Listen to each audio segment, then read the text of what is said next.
시편 63편 1절부터 제가 봉독하겠습니다. 하나님이여, 주는 나의 하나님이시라. 내가 간절히 주를 찾되 물이 없어 마르고 곤핍한 땅에서 내 영혼이 주를 갈망하며 내 육체가 주를 앙모하나이다.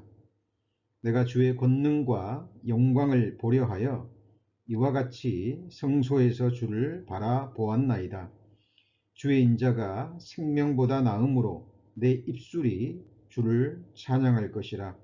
이러므로 내 평생에 주를 송축하며 주의 이름으로 인하여 내 손을 들리이다. 골수와 기름진 것을 먹음과 같이 내 영혼이 만족할 것이라. 내 입이 기쁜 입술로 주를 찬송하되 내가 나의 침상에서 주를 기억하며 밤중에 주를 묵상할 때 하오리니 주는 나의 도움이 되셨음이라. 내가 주의 날개 그늘에서 즐거이 부르리이다. 나의 영혼이 주를 가까이 따르니 주의 오른손이 나를 붙드시거니와 나의 영혼을 찾아 멸하는 저희는 땅 깊은 곳에 들어가며 칼의 세력에 붙인 바 되어 실랑의 밥이 되리이다. 왕은 하나님을 즐거워하리니 주로 맹세한 자마다 자랑할 것이나 거짓말하는 자의 입은 막히리로다. 오늘은 시편 63편 강의 두 번째 시간입니다. 이번 시간에는 7절에 나와 있죠. 주는 나의 도움이 되셨습니다 라는 제목으로 말씀의 은혜와 축복 함께 나누고자 합니다. 시편 63편의 배경은 우리 이미 지난 시간에 살펴보았죠. 압살롬이 반역을 함으로 말미암아 지금 다윗이 왕궁에서 쫓겨나서 지금 광야에 거하고 있을 때입니다. 물이 없어 마르고 곤핍한 땅에서 다윗은 육신의 갈증을 해소해 줄 물을 지금 구하지 않고 있죠. 그리고 주를 갈망하고 있습니다. 그리고 아무것도 없는 광야인데, 그리고 자기 갈증으로 인해서 자신의 목은 타고 있는데, 자신은 지금 자신의 영혼은 골수와 기름진 것을 먹음과 같이 만족하고 있다 그랬죠. 자, 5절에 보시면 골수와 기름진 것을 먹음과 같이, 지금 누구의 영혼이 만족할 것이라고 얘기합니까? 자기의 영혼이죠. 지금 목은 타고 있는데 물이 없어 곤핍한 땅이기 때문에 지금 육신의 갈증은 있지만 자신의 영혼은 골수와 기름진 것을 먹음과 같이 만족할 것이라고 고백하고 있습니다. 그리고 지금 다윗은 내리쬐는 뜨거운 태양빛을 가릴 수 있는 육신의 그늘을 찾고 구하지 않죠. 그리고 주를 갈망하며 주의 날개 그늘을 찾고 그 아래서 즐거이 지금 노래하고 있습니다. 지금 다윗은 인간적인 시선으로 보면, 또 육신의 눈으로 바라보면 너무나 비참한 상황이잖아요. 인간으로서는 견디기 어려운 그런 상황입니다. 모든 것을 포기하고 낙담하고 하나님을 원망해도 인간적으로는 이해가 갈 수 있는 그런 비참한 상황이지만, 다윗은 지금 자신에게 주어진 환경과 형편을 바라보지 않죠. 그리고 믿음의 놀라운 고백을 하고 있습니다. 주를 바라보면서, 성수에서 주를 바라보면서 놀라운 고백을 하고 있는데, 그 부분이 오늘 우리가 배울 가장 중요한 키워드입니다.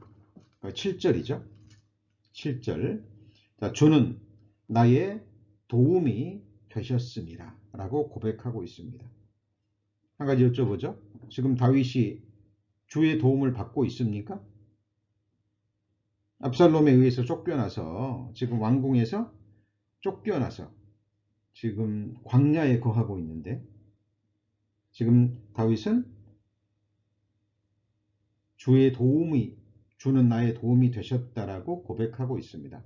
자, 이 부분에서 우리는 두 가지를 생각할 수 있습니다. 첫 번째는 다윗은 지금 자신의 과거를 지금 돌아보았을 것입니다. 다윗이 생을 살아가는데 지금 어려웠던 시간들이, 그 고난의 시간들이 지금만 있었던 게 아니죠. 자, 과거에 지나간 생애 가운데 다윗이 참으로 어려웠던 위경의 순간들이 있었습니다. 다윗은 자신의 과거를 돌아봤을 거예요. 그리고 그때마다, 그 위경의 순간마다 하나님이 자신을 어떻게 도와주셨고 어떻게 구원해 주셨는지를 생각했을 것입니다. 그리고 지금은 이렇게 왕궁에서 쫓겨나서 도망자의 신세에 있지만 하나님께서 지금의 이 위경의 순간도 하나님이 도우실 것이라는 믿음의 고백을 하고 있는 겁니다. 그렇다면 다윗이 과거에 위기의 순간에 하나님께 받았던 구체적인 도움은 어떤 것들이었을까요? 찾아봅니다. 여기 시편 63편 붙잡아 놓으시고요. 사무엘상 17장으로 넘어갑니다. 구약성경 435페이지죠. 435페이지 사무엘상 17장으로 넘어갑니다.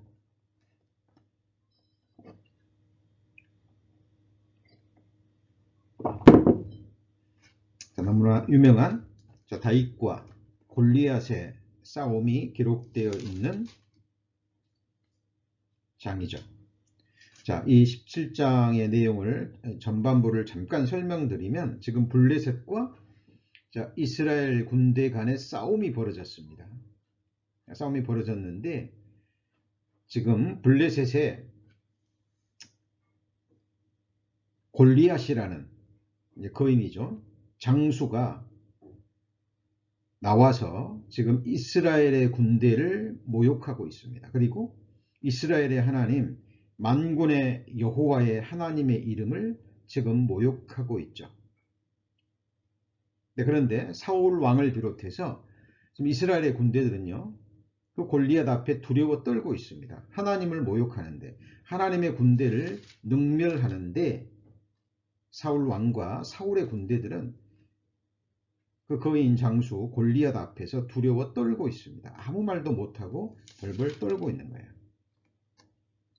마치 다윗의 아버지 이새죠. 이새가 다윗에게 심부름을 시키죠.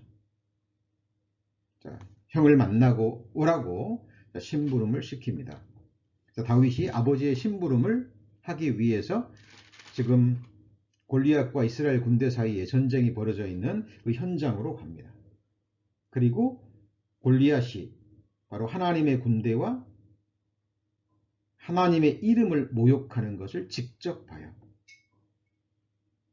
그리고 아무도 거기에 나서지 않습니다. 그런데 그 모습을 보고요, 다윗이 골리앗을 향해서 어때요? 싸움을 하러 나가는 그 장면이 사무엘상 17장의 내용입니다. 자, 그리고 다윗이 사울 왕에게 인도되어집니다. 자, 그리고 이렇게 얘기를 합니다. 사무엘상 17장 32절입니다. 사무엘상 17장 32절 다윗이 사울에게 고하되 그를 인하여 사람이 낙담하지 말 것이라 주의 종이 가서 블레셋 사람과 싸우리이다. 대단하죠? 다윗은 지금 다윗의 형들은 지금 나이가 되고 지금 이제 청년이기 때문에 군대에서 지금 싸우고 있거든요. 근데 형들도 지금 아무 말 못하고 있습니다. 사울의 장수들도 소알 왕도 떨고 있는데 이 어린 소년이 다윗이 나가서 장수와 싸우겠다라고 얘기하는 거예요. 사울왕이 말리죠. 33절입니다. 사울이 다윗에게 이르되 내가 가서 저 블레셋 사람과 싸우기에 능치 못하리니 너는 소년이요 그는 어려서부터 용사임이라. 골리앗을 가리키는 겁니다. 그때 34절 이렇게 얘기합니다. 오늘 말씀이 아주 중요한 부분이죠. 34절 다윗이 사울에게 고하되 주의 종이 아비의 양을 지킬 때에 사자나 곰이 와서 양떼에서 새끼를 움키면 내가 따라가서 그것을 치고 그 입에서 새끼를 건져내었고 그것이 일어나 나를 해하고자 하면 내가 그 수염을 잡고 그것을 쳐 죽였나이다. 주의 종이 사자와 곰도 쳤은즉 사시는 하나님의 군대를 모욕한 이 할례 없는 블레셋 사람이니까 그가 그 짐승의 하나와 같이 되리이다. 자, 다윗이 소녀 어린 시절에 아버지의 양을 칠 때에 사자나 곰이 와서 양의 새끼를 지금 잡아갔죠. 어때요? 위기의 순간입니까? 아닙니까? 위기의 순간이죠. 그죠?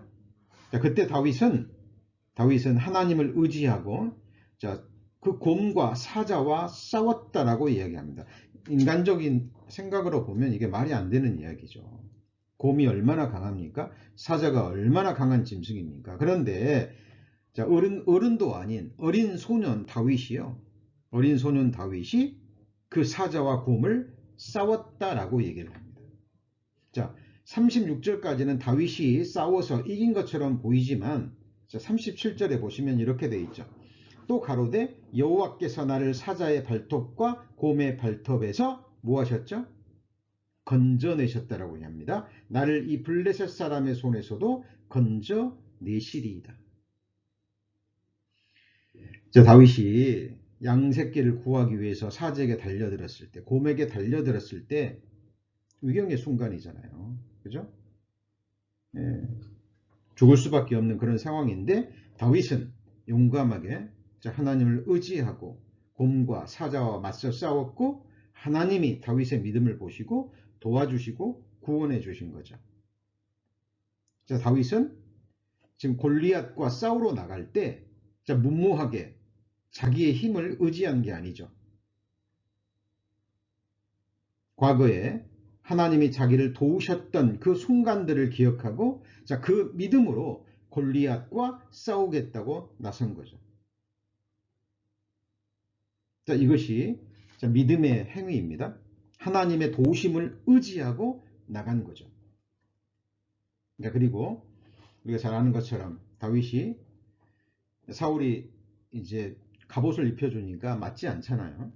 익숙하지 않습니다. 그러니까 벗어버리고 물맷돌 5개를 가지고 나갑니다.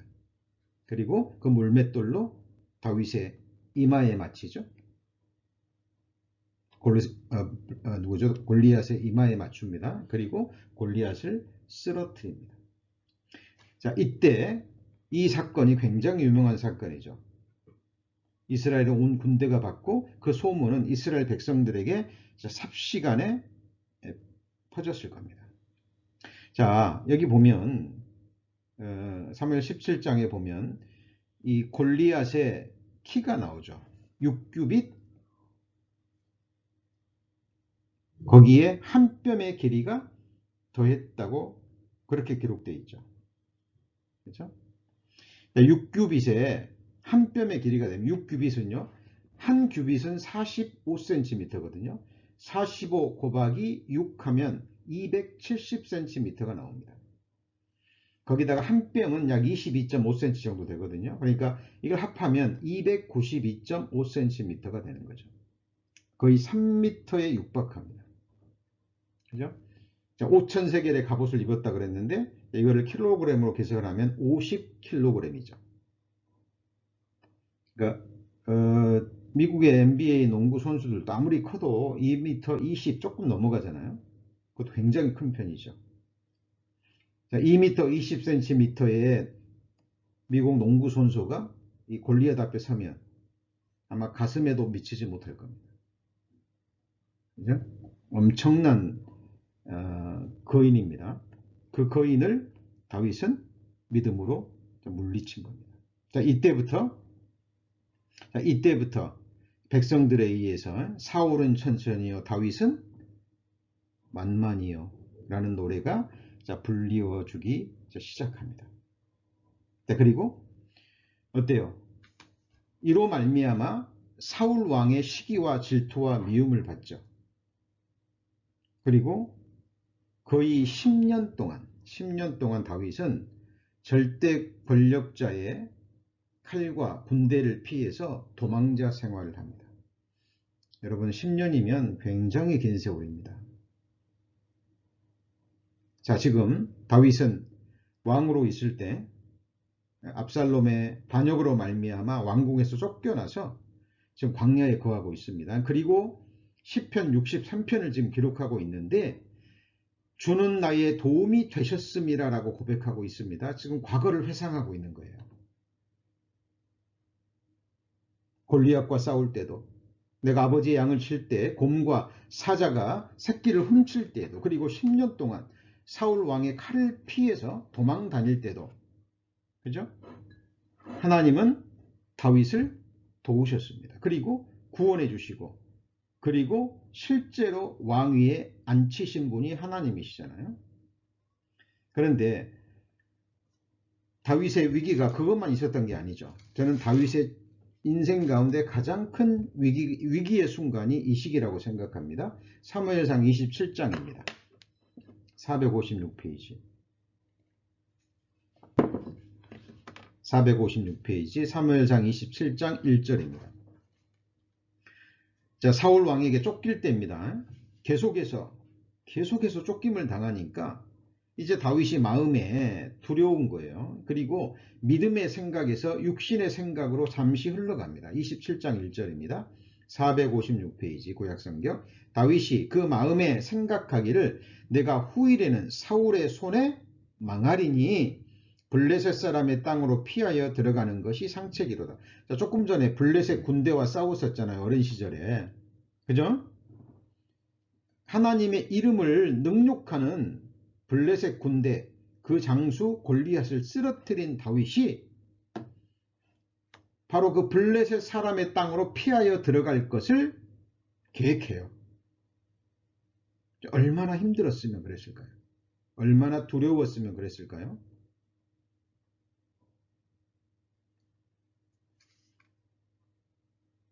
자, 위기의 순간입니다.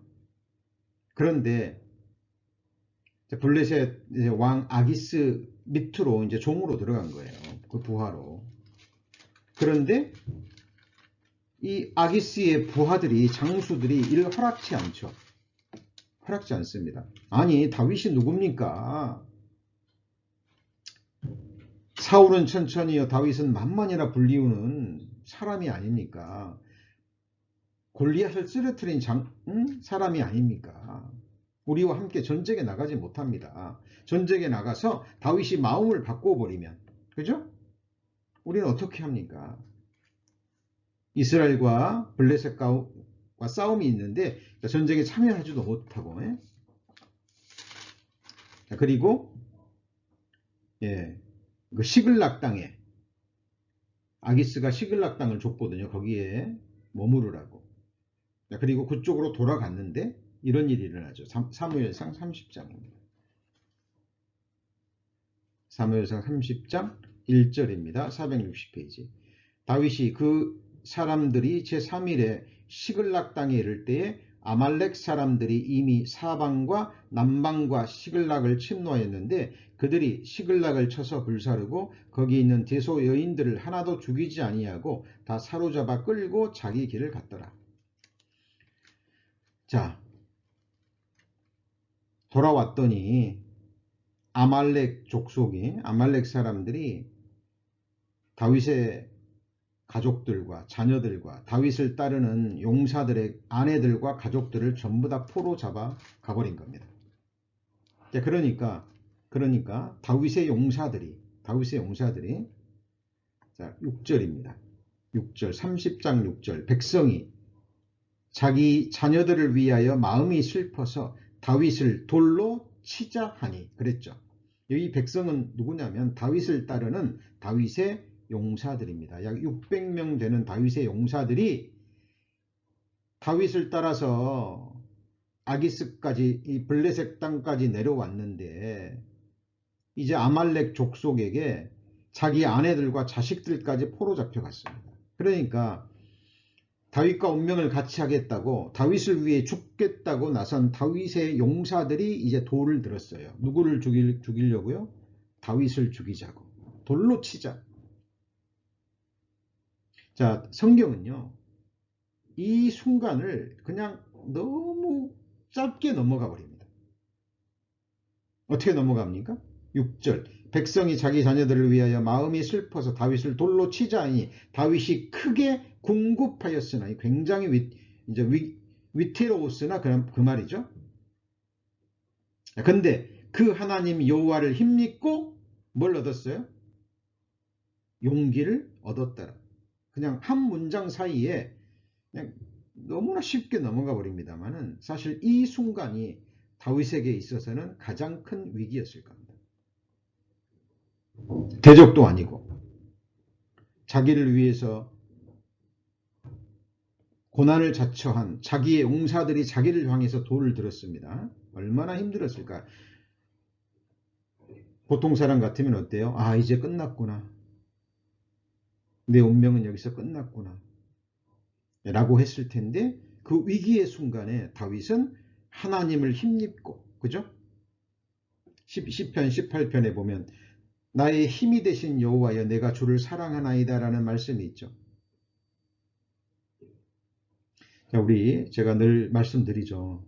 우리 성경을 배울 때 일단은 관찰을 해야 되지만 제3자의 입장에서 이 말씀을 또 생각하잖아요. 그러면 전혀 교훈과 가르침을 얻지 못합니다.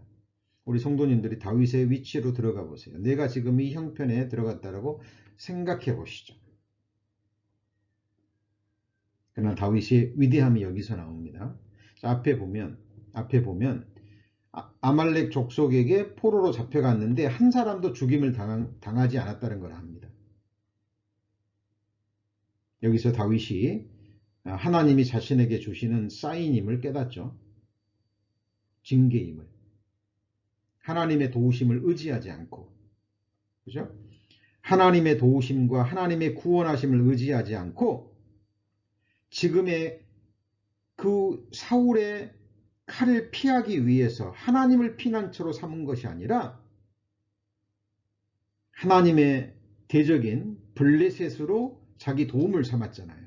그렇죠? 그 대가로 지금 이 징계가 주어졌다는 걸 다윗은 깨닫고 그 순간 마음을 하나님께로 돌이킨 겁니다. 우리 성도님들 이 부분에서 우리가 굉장한 가르침을 교훈을 받으셔야 됩니다. 우리 그리스도인들도요. 지금 사는 이 순간이 어떤 형편이 어렵고 힘들 때 사탄은 육신의 생각을 줘요. 그 환경 피하면 되잖아. 지금의 그 형편을 피하면 되잖아.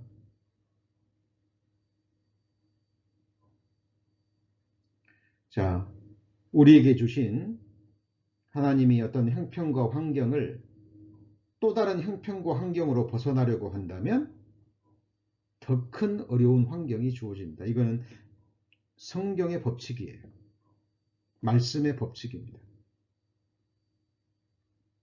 하나님이 피할 길을 주시지 않는 한 그 피하는 곳이 주의 날개 그늘이 아니고 하나님이 계신 곳이 아니고 어떤 육신의 편안한 환경이라면 다윗처럼 이렇게 더 큰 위기를 맞이합니다. 근데 우리가 잘 아는 것처럼 다윗의 위대함이 여기서 나오잖아요. 다윗도 연약한 인간입니다. 그래서 여러분 육신의 생각에 빠져요. 그때마다 하나님이 간섭하시고 하나님이 징계하시고 하나님의 다스리심이 있을 때 하나님의 간섭하심이 있을 때 다윗은 그걸 반드시 깨닫고요. 돌이킵니다. 순간 돌이켜요. 그리고 다시 하나님의 도우심을 입고 어때요? 포로된 가족들을 찾아오죠. 찾아옵니다. 자, 지금 제가 무슨 얘기를 하고 있는 겁니까? 자, 시편 63편 돌아갑니다. 자, 시편 63편.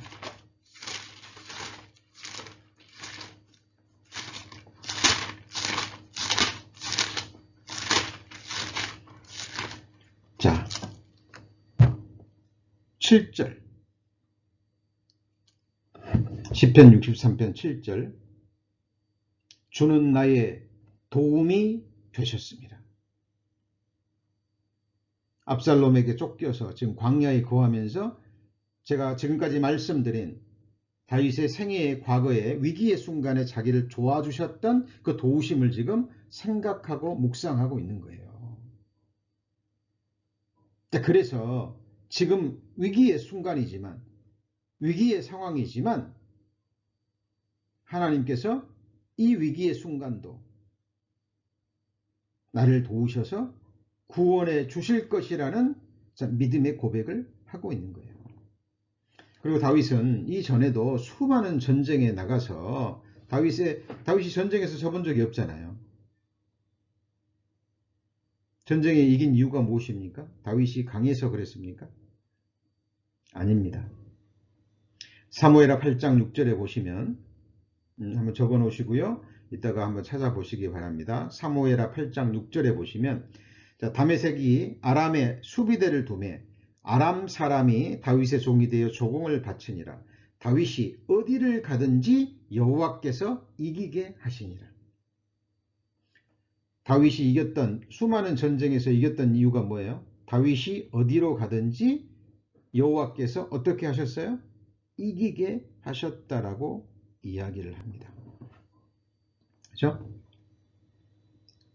자, 우리 성도님들도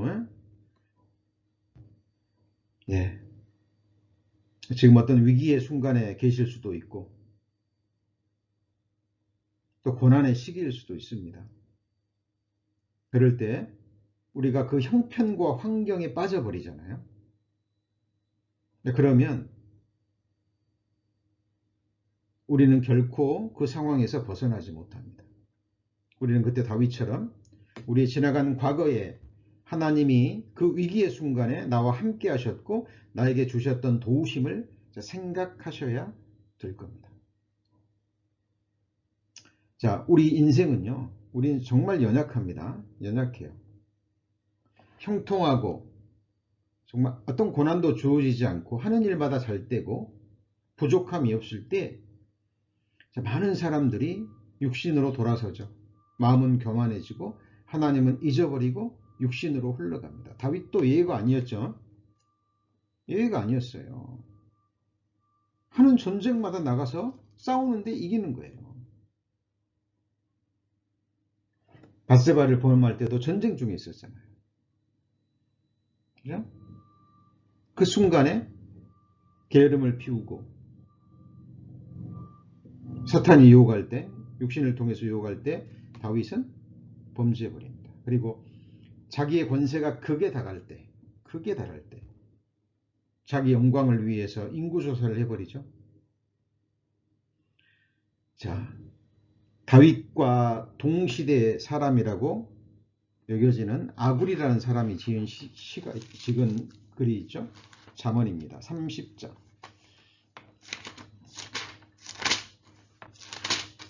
잠언 30장 1절에 보시면 이 말씀은 야게의 아들 누구의 잠언이에요? 아굴의 잠언이라. 자, 이 사람은 다윗 시대 현자라고 불리워지는 사람이에요. 굉장히 지혜롭고 현명한 사람. 그러면 성경에서 말하는 지혜롭고 현명하다는 사람의 의미는요, 뭐 죄를 짓지도 않고, 그죠? 뭐 하나님 모든 말씀에 순종하고 이런 사람이 현자가 아닙니다. 성경에서 말하는 현자라는 것은 자기 자신의 실체를 잘 아는 사람이에요. 자기 자신을 과대평가하지 않는 사람입니다. 하나님이 보시는 인생의 실상을 잊지 않는 사람이에요. 자, 그래서 30장 2절. 나는 다른 사람에 비하면 뭐라고 얘기합니까? 짐승이라고 얘기합니다.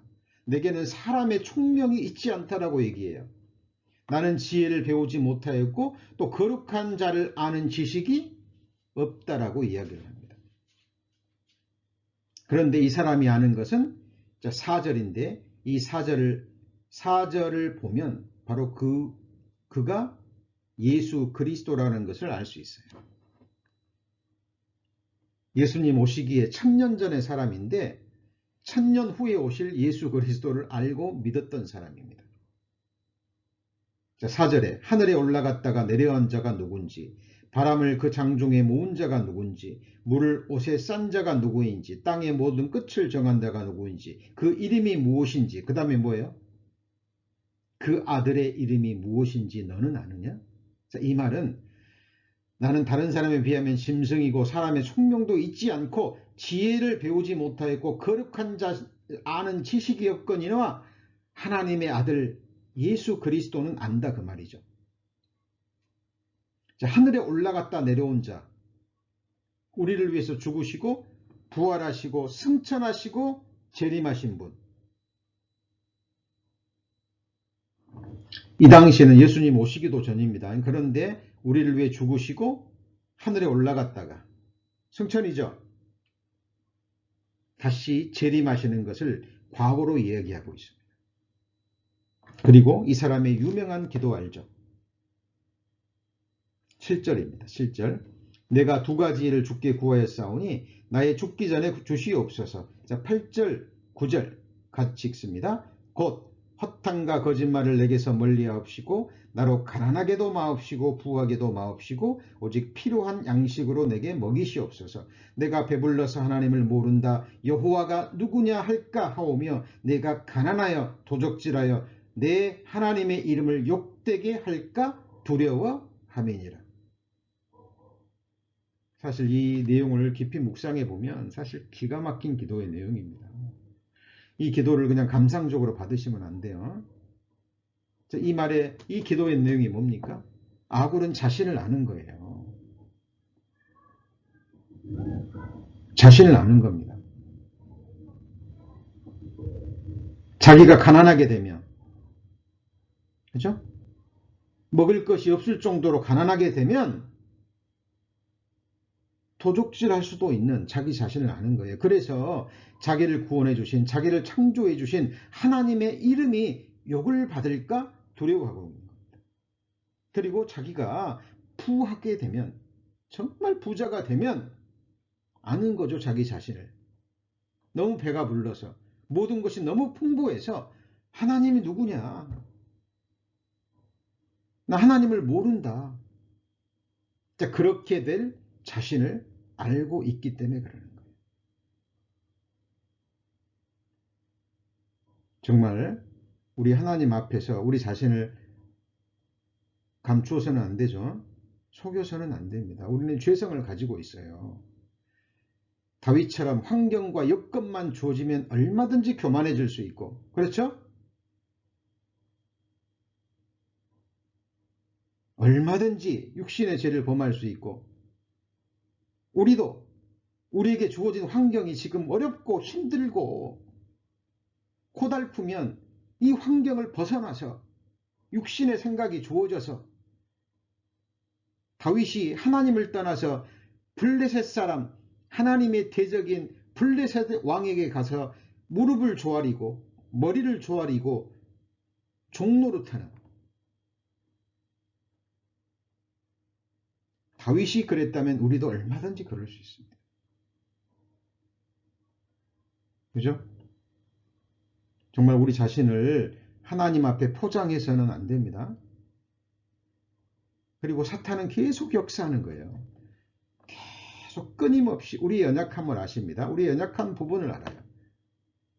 어떤 사람에게는 재물에 있어서 연약하고, 어떤 사람에 있어서는 이성에 있어서 연약하고, 어떤 사람은 명예와 권세에 있어서, 어떤 사람은 자기의 어떤 기질과 성품에 있어서 연약하고, 어떤 사람은 자녀에게 연약합니다. 사탄은 그걸 알기 때문에 계속해서 불화살을 쏘는 거예요. 그렇죠? 다윗은 지나간 과거에 하나님이 어떻게 자기를 도우셨고 어떻게 구원하셨는지를 기억합니다. 자, 그리고 지금 다윗이 압살롬에게 쫓겨나고 광야에 거하는 근본적인 이유가 무엇입니까? 다윗의 죄로 인한 징계죠. 그렇죠? 어떻게 할 수 있습니까? 자, 제가 설교 시간에 여러 번 말씀드린 내용이죠. 자기 아들 압살롬이 왕궁에서 자기의 후처들을 대낮에 범하죠. 하나님이 나단 선지자를 통해서 다윗에게 주신 징계의 내용이 뭐였습니까? 용서해 주셨어요. 다윗이 통회하니까 용서는 해 주셨어요. 그러나 너는 은밀한 곳에서 아무도 보지 않는 곳에서 밧세바를 범했지만 나는 대낮에 백주에 네 처들을 범하게 하리라. 그 징계에 관한 예언의 말씀이 압살롬을 통해서 이루어진 거죠. 자, 그래서 이게 다윗의 믿음의 고백입니다. 지금 자기가 이렇게 고난을 받고 광야에 거하고 하나님의 징계의 채찍을 받는 것이 이것도 하나님이 자기에게 주시는 도우심임을 고백한 거예요.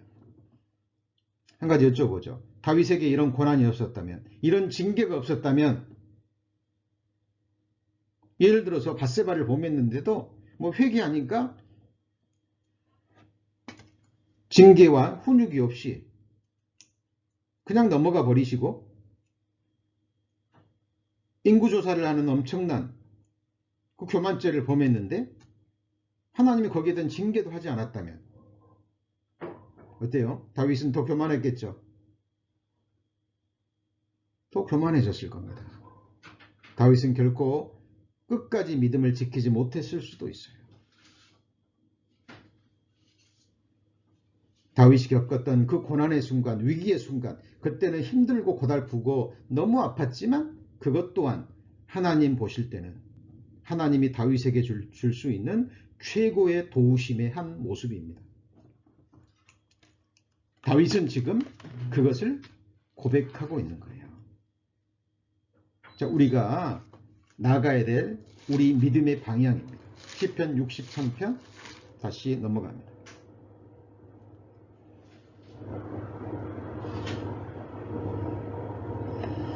시편 63편 자, 7절 자, 같이 읽습니다. 주는 나의 도움이 되셨습니다. 내가 주의 날개 그늘 아래서 뭐합니까? 즐거이 부르리이다. 지금 광야에 뜨거운 태양볕 앞에서 고난을 겪고 있는데 지금 다윗은 주는 나의 도움이 되셨습니다. 내가 주의 날개 그늘에서 즐거이 부르리이다. 인간적으로 보면 미치지 않으면 이런 고백을 할 수 없잖아요.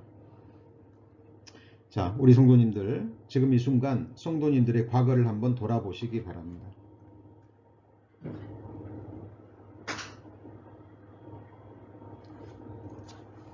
분명 위기의 순간들, 정말 아팠던 시간들이 있었을 겁니다. 경제적인 큰 타격을 입었을 때도 있을 수 있었고, 때로는 결혼과 가정 문제로, 또 자녀의 문제로 또 큰 아픔과 상처를 받으셨을 수도 있습니다. 친밀했던 사람으로부터, 내 가족일 수도 있고 친척일 수도 있고 지인일 수도 있고 정말 친밀했던 사람으로부터 큰 배신을 당하신 적도 있으실 수도 있죠. 그리고 큰 병을 알아서 정말 사경을 헤매는 그런 병상에서의 아픔의 시간도 겪으셨을 분도 계실 수 있습니다. 그리고 지금 다윗의 모습처럼 하나님 앞에 큰 죄를 범해서 그 죄로 말미암아 하나님께 큰 징계의 고난을 겪으신 분도 계실 수도 있습니다. 그러나 지금 어때요? 지금 이 순간은 이렇게 믿음을 잃지 않고 몸된 교회 한 지체가 돼서 복된 신앙을 하고 계시죠? 네. 그리고 지금도 이렇게 신앙생활을 하면서도 우리 삶 가운데는 여러 모양의 고난과 갈등이 있을 수 있습니다. 그게 없으면 그리스도인이 아니죠. 왜냐하면 그리스도의 남은 고난을 우리 그리스도인들의 남은 육체 가운데 하나님이 채우기를 원하셔요. 그 고난을 통해서 연단받고 그 고난을 믿음으로 극복할 때 주어지는 것이 영광이라는 것이죠. 하나님은 우리를 구원해 주시고 끝내시는 게 아닙니다. 구원과 함께 뭘 주기를 원하시죠? 영광입니다. 영광. 우리의 잠시 받는 환난에 경한 것이 지극히 크고 영원한 영광에 중한 것을 우리에게 이루게 하려 하심이라. 정금 같은 믿음을 위해서는 반드시 통과하셔야 됩니다. 그것이 바로 우리에게 주어진 그 환경과 형편을 극복하는 거예요. 거기에 매몰되지 않는 겁니다. 그리고 그 환경을 피하기 위해서 하나님께 묻지도 않고, 그리고 자기의 육신의 생각대로 이것이 하나님의 뜻이야, 이것이 하나님의 뜻이야 라고 고집하고 하나님의 뜻을 뒤로 하고 자신의 육신의 생각대로 당장의 어려움을 피해서 편한 곳으로 우리의 삶이 또 이동할 수도 있어요. 자, 우리는 생각하셔야 됩니다. 우리 성도님들 지금도 마찬가지고 앞으로도 마찬가지고 또 영혼이라는 그 생애 동안에 우리에게 정말 필요한 것은 무엇일까요?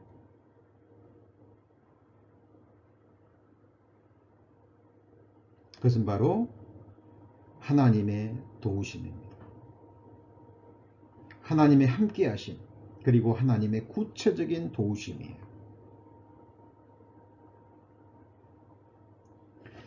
자, 너무나 유명한 시편이죠. 시편 121편입니다. 시편 121편. 이 시편 121편은 우리 성도님들 꼭 암송하셔야 될 말씀이죠. 자, 내가 산을 향하여 눈을 들리라. 나의 도움이 어디서 올꼬?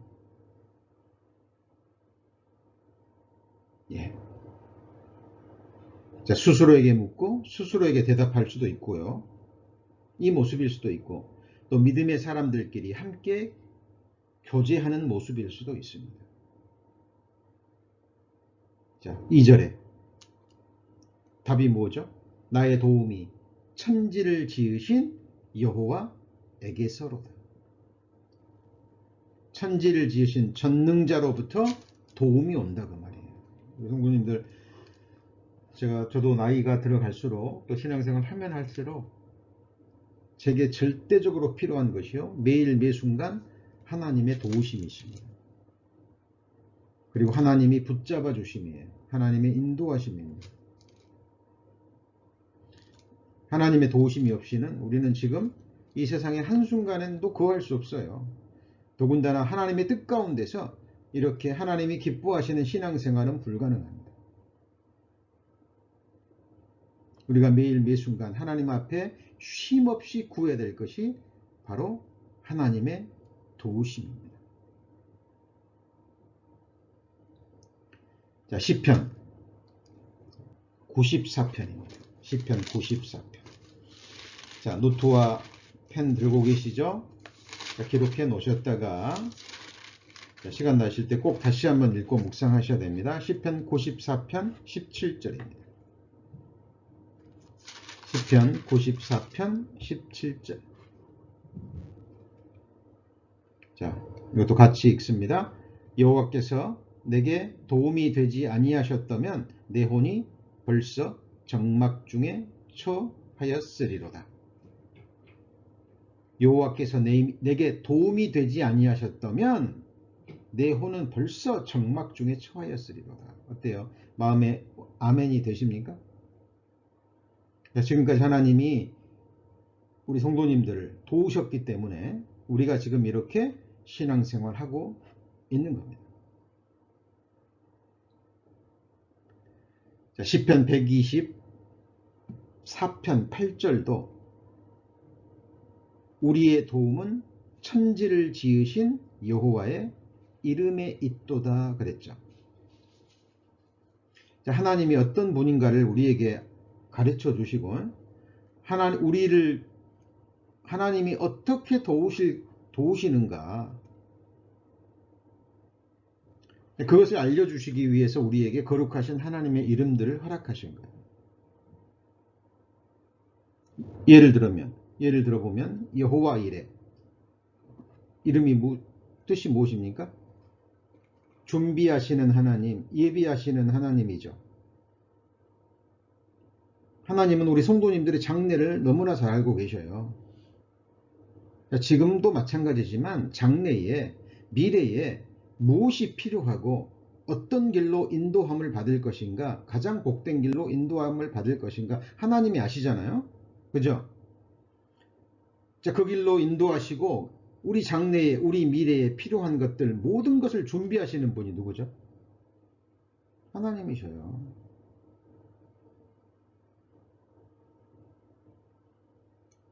여호와는 나의 목자시니 여호와 로이. 목자가 하는 일이 뭔가요? 양을 보호하고 때를 따라 양을 먹이고, 그렇죠? 짐승들이 양을 잡으러 오면 그 짐승들을 쫓아내고 보호하는 역할을 하죠. 물가로 인도하시고 생수를 먹이시고 초장으로 풀밭으로 인도하셔서 꼴로 먹이시고 양육하시고 지키시고 보호하시고 인도하시는 목자의 역할을 하시는 분이 우리 하나님이시잖아요. 그 여호와의 구체적인 이름 가운데 우리를 향하신 도우심의 모습들이 기록되어 있습니다. 그래서 우리 성도님들 항상 고백하셔야 됩니다. 매일 매순간 하나님의 도우심이 없이는 저는 한순간도 살아갈 수 없습니다. 하나님 함께하여 주옵소서. 하나님 도와주옵소서. 무슨 일을 하든지 언제 어디서 누구와 무엇을 하든지 우리에게 절대적으로 필요한 것은 하나님의 함께하심, 하나님의 도우심입니다. 자, 시편 146편 5절입니다. 시편 146편 5절. 자, 이 말씀도 우리 성도님들 마음에 새겨져 있어야 될 말씀이죠. 시편 146편 5절. 자, 음속을 냈기 때문에 큰 소리로 읽으셔도 들리지 않습니다. 자, 입술을 열어서 큰 소리로 한번 5절 같이 읽습니다. 야곱의 하나님으로 자기 도움을 삼으며 여호와 자기 하나님에게 그 소망을 두는 자는 복이 있도다. 여호와 하나님으로 누구 도움이에요? 자기 도움을 삼는 자. 그리고 앞에 부분에는 뭐라고 되어 있습니까? 3절 방백들을 의지하지 말며, 방백이라는 것은 권력과 재물과 이런 힘이 있는 사람들을 가리킵니다. 자, 방백들을 의지하지 말며, 그 다음 뭐라 그랬죠? 도울 힘이 없는 누구도요? 인생도 의지하지 말지니 그 호흡이 끊어지면 흙으로 돌아가서 당일에 그 도모가 소멸하리로다. 자, 힘 있는 사람, 재물 있는 사람, 권력이 있는 사람, 그 사람이 나의 가족이고 친척이고 지인이고 그런다 할지라도 의지하지 말라는 거예요. 도울 힘이 없는 인생도 의지하지 마라. 왜냐하면 호흡이 끊어지면, 하나님이 그 호흡을 취하시면 당일에 뭘로 돌아가요? 흙으로 돌아가죠. 그런데 이 말을 또 오해하시면 안 됩니다. 그러면 사람으로부터 오는 도움은 전혀 필요 없는 것이냐? 결코 그렇지 않아요. 우리 구원받은 그리스도인들은 이 말씀을 오해하시면 안 됩니다. 자, 예를 들면 이런 거죠. 에베소서 4장. 에베소서 4장 16절입니다.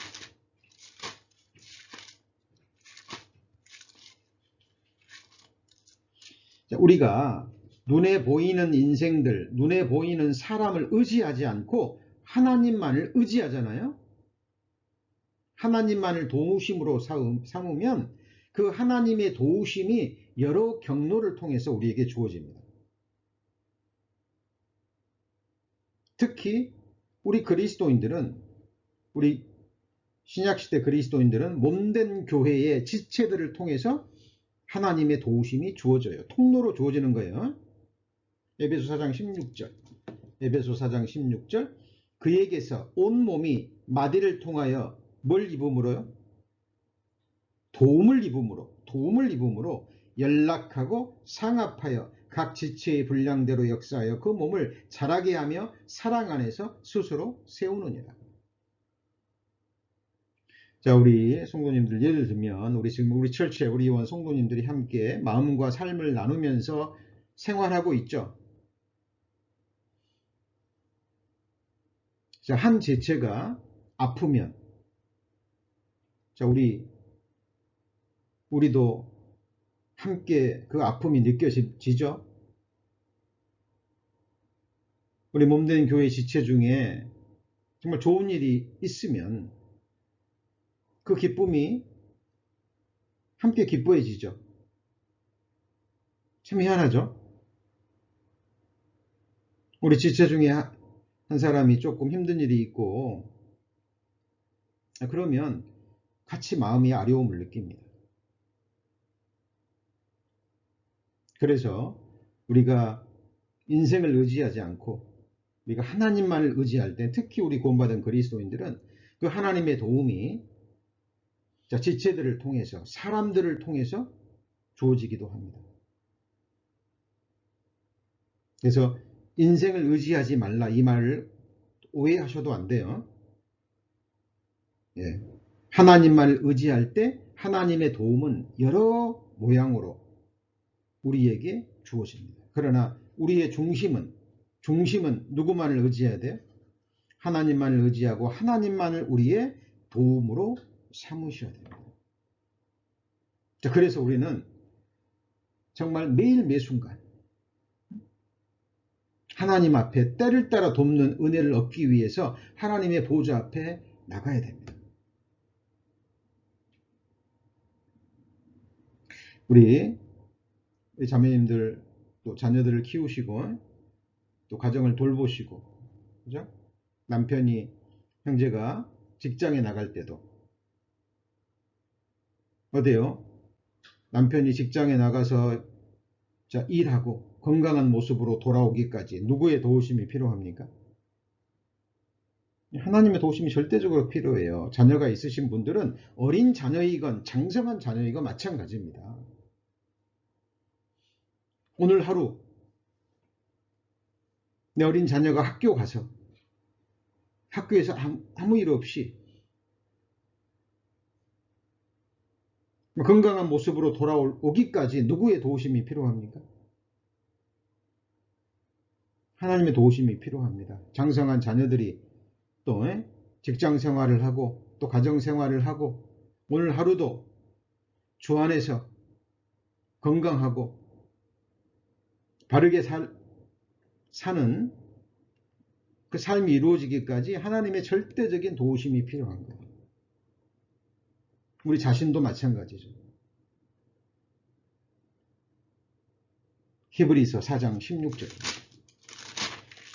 히브리서 4장 16절.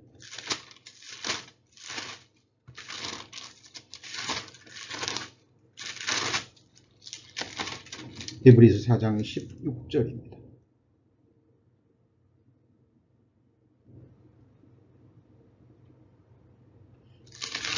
찾으셨으면 같이 읽습니다.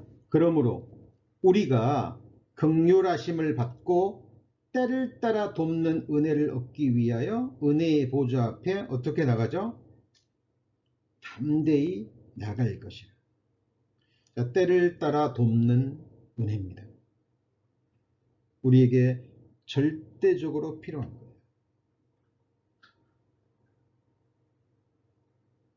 모든 일입니다. 때를 따라라는 것은 매일 매순간이에요. 그래서 기도는 쉬지 말아야 되는 거예요.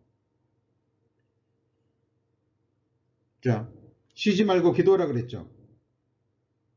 하나님이 우리에게 불가능한 것을 말씀하셨을까요? 자, 기도는 무릎 꿇고 골방에서 하는 그 작심 기도도 필요합니다. 그러나 우리는 매일 매순간 쉬지 않고 기도할 수 있어요. 호흡처럼.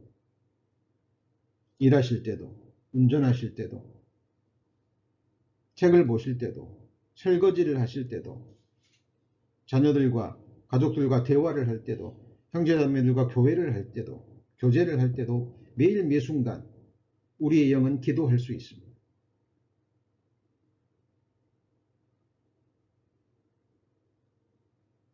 매일 매순간 우리 마음을 토하고 하나님께 도움을 구하시는 그 기도는 정말 쉼없이 계속하셔야 됩니다. 오늘 밤 잠자리에 드실 때도 하나님이 재워주셔야 잠을 자는 거 아니시죠? 그죠? 내가 누워 자고 깨었으니 여호와께서 나를 붙드심이로다. 내가 누워 자고 깨었으니 여호와께서 나를 붙드심이로다. 함께 하시고 붙들어 주시고 도와주시니까 우리가 누워 자기도 하고 안전히 거하게 되는 거예요. 내가 자리에 누워 편히 누워 자기도 하리니 나를 안전히 거하게 하시는 이는 오직 누구죠? 여호와 신이이다 그랬죠. 오늘 하루 직장생활 또 하시고 또 세상에서 집안에서 열심히 일하시고 지금까지 내가 안전히 지금 거하고 있습니다. 나를 안전히 거하게 하시는 이는 누구예요? 오직 여호와신 거예요. 자, 하나님의 도우심이 없이는 우리는 한순간도 살아갈 수가 없습니다.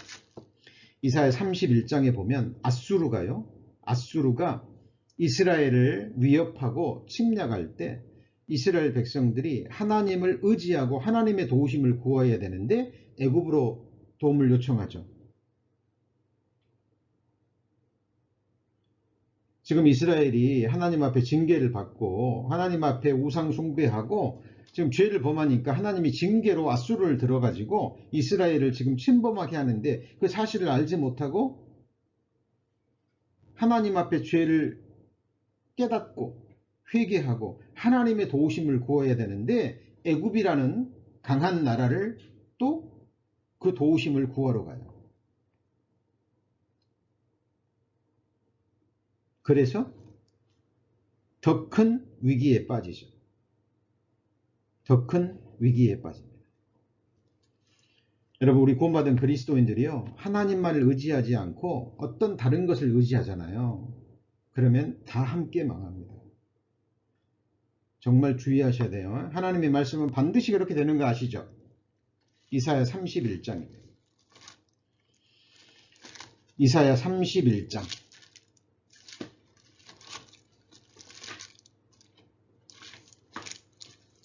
3절입니다. 3절.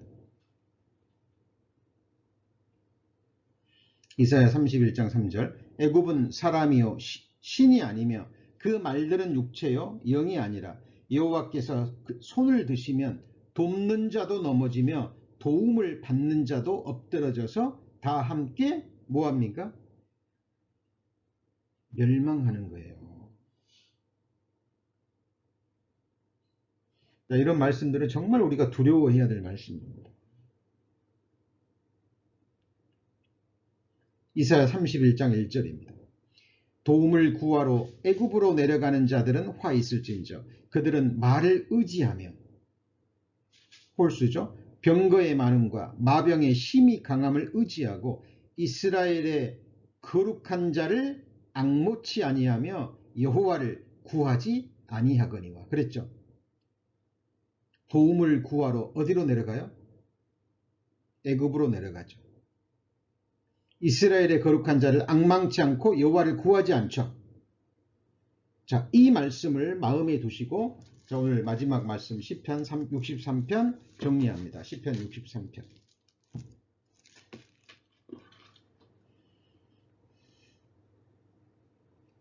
자, 이제 읽은 이사야 31장 1절과 63편 다윗이 처한 상황에서 다윗의 신앙을 비교해 보십시오. 하나님의 주는 1절입니다. 주는 나의 하나님이시라. 내가 간절히 주를 찾되 물이 없어 마르고 곰핍한 땅에서 내 영혼이 주를 갈망하며 내 육체가 누구를 앙모해요? 주를 앙모하죠. 그죠? 이것이 바로 다윗의 신앙입니다. 자, 오늘 말씀의 제목이 무엇이었습니까? 주는 나의 도움이 되셨습니다. 과거에도 그랬고 지금도 그렇고 앞으로도 우리에게 필요한 것은 매일 매순간 모든 일에 하나님의 절대적인 도우심입니다. 저는 고백합니다. 교회가 있을 때마다 하루를 시작할 때 매일 매순간 내 시선이 내 마음이 육신으로 흘러가고 세상으로 나아가고 게을러지려고 할 때 매일 매순간 고백해요. 하나님 도와주옵소서. 그리고 때를 따라 돕는 은혜를 얻기 위해서 하나님의 보좌 앞에 계속 나아갑니다. 성도님들, 주님 오시는 그날까지, 그죠? 주님 오시는 그날까지 어떤 어려운 형편과 고난 속에서도 그 형편과 상황 속에 마음을 빼앗기지 마시고 그 형편과 상황을 얼마든지 역전시키실 수 있는 주님만을 바라보시고 주님의 도우심을 구하고 담대히 나가는 우리 성도님들 되시기를 기도드립니다. 자, 내일은 목요일날 우리 광고 드렸던 것처럼 우리 고 박진숙 집사님 장례식이 오후 3시에 있죠? 예, 그래서 오후 2시까지 참여하실 분들은 오후 2시까지 교회당으로 나오시면 됩니다. 우리가 내일 장례식을 치르는 데 있어서도 하나님의 도우심이 필요합니다. 무사히 도착하고 또 하나님의 뜻대로 은혜롭게 장례식을 마치고 우리가 각자 집으로 돌아오기까지 또 가족들에게 또 위로를 전하고 그 가족들에게 한 말씀이라도 전할 수 있는 그 은혜의 시간이 될 수 있도록 우리 성도님들 함께 기도해 주시기 바랍니다. 기도하시겠습니다. 하나님 감사합니다. 오늘 시편 63편 말씀을 본문으로 해서 주는 나의 도움이 되셨음이라 라는 제목으로 함께 말씀 배웠습니다. 매일 매순간 모든 일에 하나님이 함께하지 않으시고 하나님의 도우심이 없이는 우리는 한순간도 살아갈 수 없습니다. 한순간도 주님의 뜻 가운데 거할 수 없음을 하나님 고백합니다. 약속의 말씀대로 하나님께서 우리의 심장을 멈추게 하시고 우리의 호흡을 취하시고 영혼을 거두시는 그날 그 순간까지 우리 주님 다시 오시는 그날 순간까지 하나님 끝까지 함께하여 주시고 도와주시옵소서. 주님의 약속의 말씀을 의지하고 때를 따라 돕는 은혜를 얻기 위해서 매일 매순간 담대히 하나님의 보좌 앞에 나아가는 저희들 되게 하여 주옵소서. 오늘 나머지 저녁 시간도 하나님 평안한 밤 되게 하시고 또 우리의 잠자리도 하나님 안전하게 지켜주옵소서. 우리 구주 예수 그리스도의 이름으로 기도합니다. 아멘.